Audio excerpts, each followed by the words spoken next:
અલ્પેશભાઈ હા બસ સરસ બસ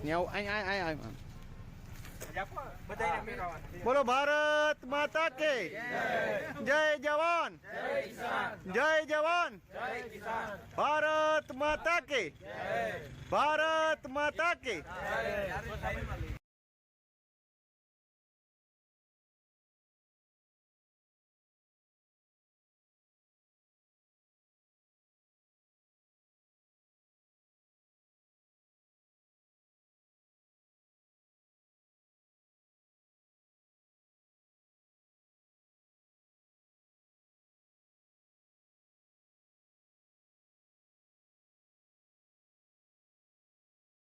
લઈ લ્યો જય હિન્દ પહેરાવો હજી પહેરાવો તમે બધા